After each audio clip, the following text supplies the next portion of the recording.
Deux morts dans une usine de sidérurgie dans la commune de Yopougon. 8 autres sont blessés. Que s'est-il passé le 1er novembre à la date du drame? C'est ce que nous découvrirons dans ce journal. Et puis un deuil national de 3 jours a été décrété au Burkina Faso après l'embuscade à la veille contre un convoi d'une société minière canadienne qui a fait 38 morts. L'attaque terroriste la plus meurtrière qu'ait connue le pays.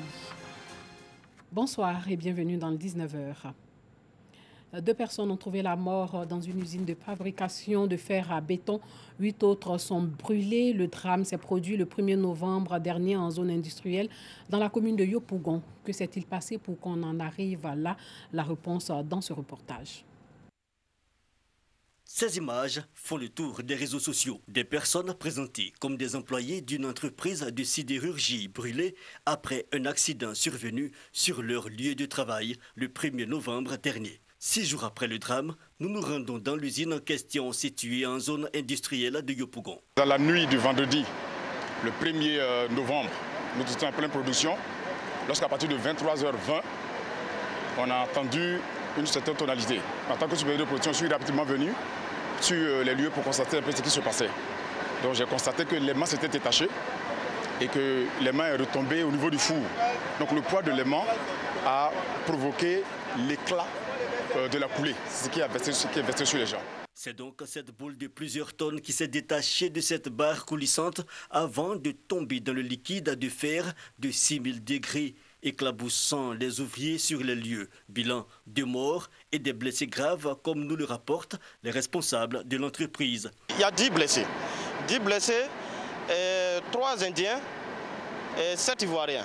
Dans les 10 blessés, les 3 Indiens, il y a eu 2 morts. Pour les Ivoiriens, les 6 personnes étaient légèrement touchées, qui sont retournées aussi en famille. Mais la 7e personne, qui est un grand brûlé, est encore au CHU de Cocody. Pour ce qui concerne la prise en charge des victimes, les responsables de la société rassurent. Toutes les personnes déclarées en CMPS, il y en a 10 personnes qui ont blessé, 7 personnes en sous-traitance et 3 personnes en indiens. 10 victimes, dont 2 morts d'origine indienne. C'est le bilan du drame survenu dans cette société indienne de fabrication de fer à béton. En attendant les résultats des enquêtes pour situer les véritables raisons de l'accident, l'entreprise, elle, continue de tourner. 80% de tous les cas de cécité sont évitables ou guérissables. Le nombre de personnes qui souffrent d'une incapacité visuelle est estimé à 180 millions dans le monde. 40 à 45 millions d'entre elles sont aveugles. Lors de la journée mondiale de la vue, l'opinion est sensibilisée à la prévention et au traitement de la perte de l'acuité visuelle. Nous Sangari. Sylvain, 55 ans, est confronté à des troubles de la vision depuis plusieurs années. Cette séance de consultation gratuite, une aubaine.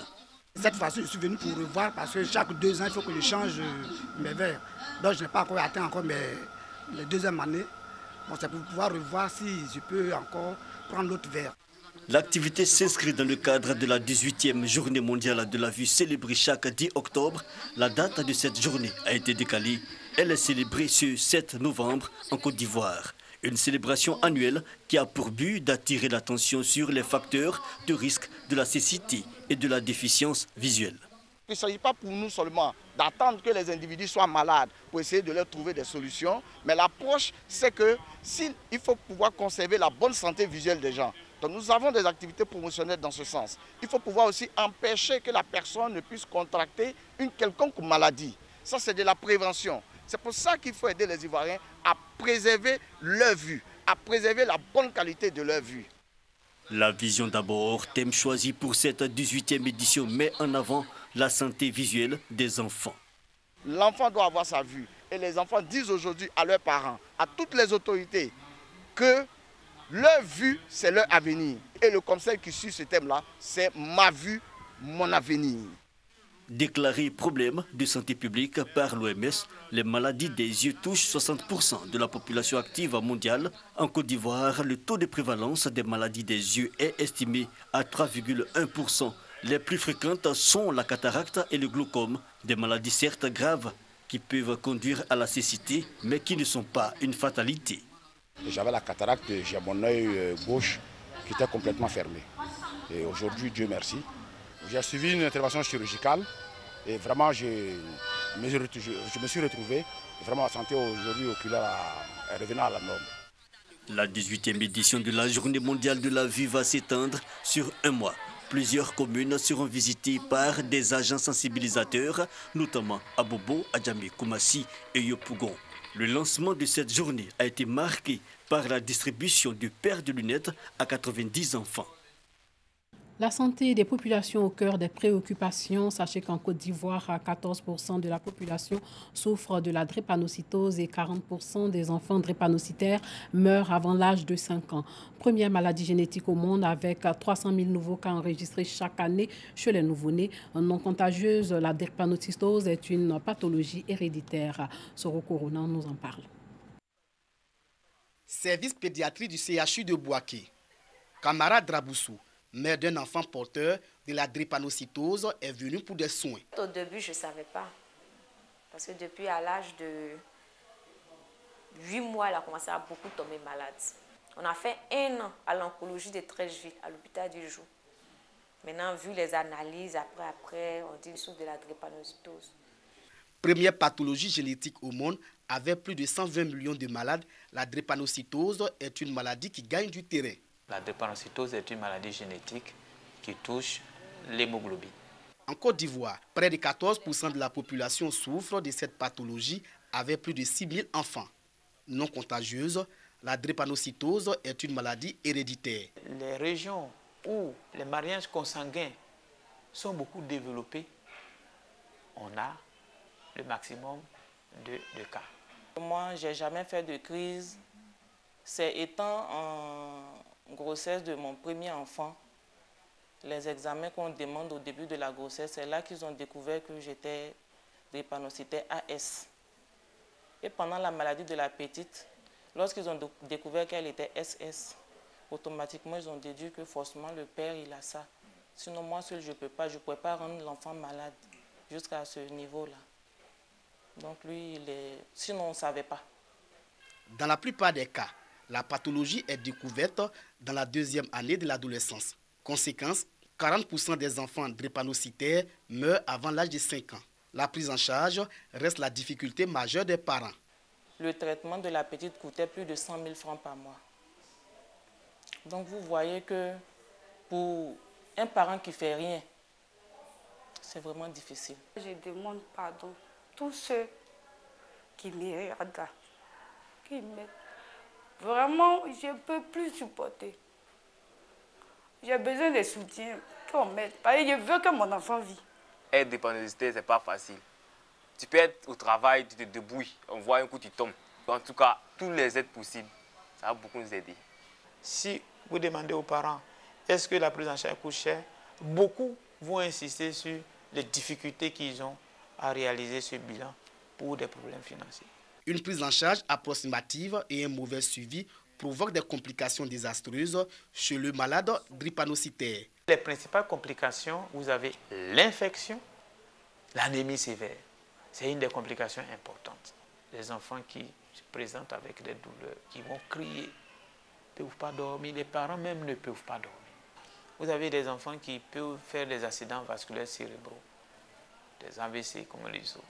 Aujourd'hui, par manque de structures spécialisées dans la prise en charge de la drépanocytose, plus de la moitié des malades disparaissent après les premières consultations. Un dépistage précoce dès la naissance permet aux enfants porteurs de la drépanocytose de vivre normalement. Selon l'Organisation mondiale de la santé, dans le monde, 300 000 nouveaux cas sont enregistrés chaque année, dont 200 000 en Afrique. Ces chiffres doubleront d'ici à 2050. Et puis sachez qu'un laboratoire américain a annoncé avoir identifié un nouveau sous-type du virus du sida chez 3 personnes depuis les années 1980. Les tests actuels sont déjà capables de détecter ce type de classification, aide les scientifiques à maintenir leur arsenal thérapeutique à jour. Le virus de l'immunodéficience humaine mute comme tous les virus. Il existe en fait 2 types distincts, VIH1 qui représente la quasi-totalité des infections dans le monde et VIH2. L'intérêt de la classification génétique est de s'assurer que les tests de diagnostic détectent toutes les souches. C'est le cas de ce sous-type L. Hors de chez nous, un deuil national de 3 jours a été décrété aujourd'hui au Burkina Faso après l'embuscade la veille contre un convoi d'une société minière qui a fait au moins 38 morts selon un dernier bilan. L'attaque est attribuée aux djihadistes. C'est la plus meurtrière que le pays n'ait connue.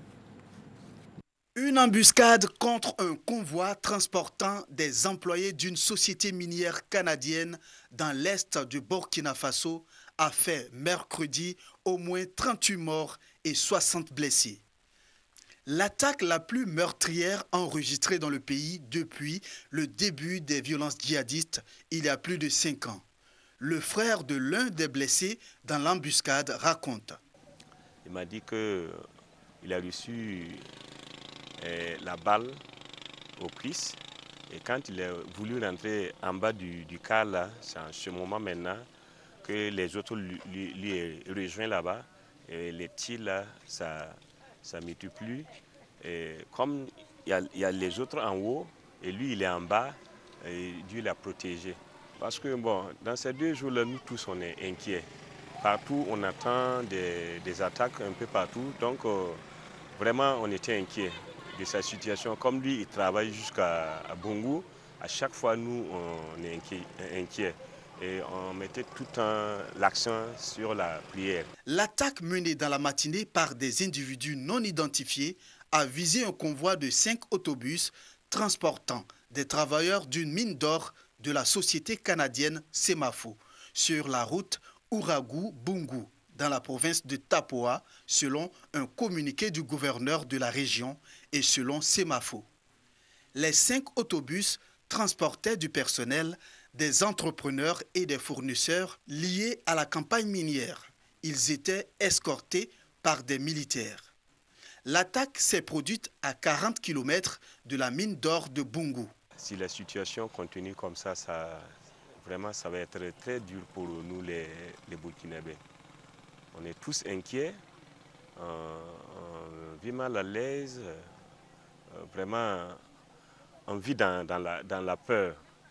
C'est vraiment une catastrophe pour nous. Les forces de défense et de sécurité ont lancé une opération de secours et ont entrepris un ratissage de la zone, a précisé le gouvernement. Un deuil national de 3 jours a été décrété aujourd'hui dans le pays. Sachez qu'au moins 10 personnes ont été tuées dans le nord-est de la Guinée dans l'éboulement d'une mine d'or clandestine. Un certain nombre de personnes sont portées disparues à la suite de cet effondrement survenu hier. 3 enfants figurent parmi les victimes. Selon une source de sécurité, la mine de Kentingniam avait déjà été fermée, mais les populations seraient revenues d'elles-mêmes sans autorisation. Selon le sous-préfet, la mine sera définitivement fermée. La Cour pénale internationale a condamné aujourd'hui l'ex-chef de guerre congolais Bosco Ntaganda à 30 ans de prison pour des crimes de guerre et des crimes contre l'humanité, la peine la plus lourde jamais prononcée par la juridiction basée à La Haye. Ntaganda a été reconnu coupable en juillet de 18 chefs de crimes de guerre et de crimes contre l'humanité, dont des crimes sexuels, massacres, persécutions et transferts forcés de la population civile en République démocratique du Congo au début des années 2000. Le temps que Ntaganda, détenu à La Haye depuis 2013, a déjà passé en détention sera déduit de sa peine. C'est ce qu'a précisé en tout cas la Cour. Ntaganda a déjà fait appel de ce verdict. Il peut également faire appel dans les 30 jours de la décision des juges concernant la peine d'emprisonnement. Il est l'un des 5 chefs de guerre congolais à avoir été traduit devant la Cour. Et puis des milliers de personnes ont fui le Congo, ont fui le combat dans la région de Béni, dans l'est de la République démocratique du Congo, où l'armée mène des opérations contre les redoutables miliciens des forces démocratiques alliées. Cet afflux est lié à l'offensive lancée le 31 octobre dernier par les forces armées congolaises contre les ADF, un groupe armé d'origine ougandaise. Au Soudan du Sud, un délai de 100 jours à compter du 12 novembre 2019 a été accordé aux belligérants du conflit sud-soudanais, le président Salva Kiir et Riek Machar, pour leur permettre de former un gouvernement d'union nationale et éviter que le pays ne replonge dans un conflit. À Paris, plus de 1600 migrants ont été évacués dans le calme aujourd'hui de deux importants campements parisiens. Une opération d'envergure signée selon les autorités d'un changement de braquet gouvernemental sur l'immigration. Voilà, c'est la fin de ce journal. Merci de nous avoir suivis. Portez-vous bien.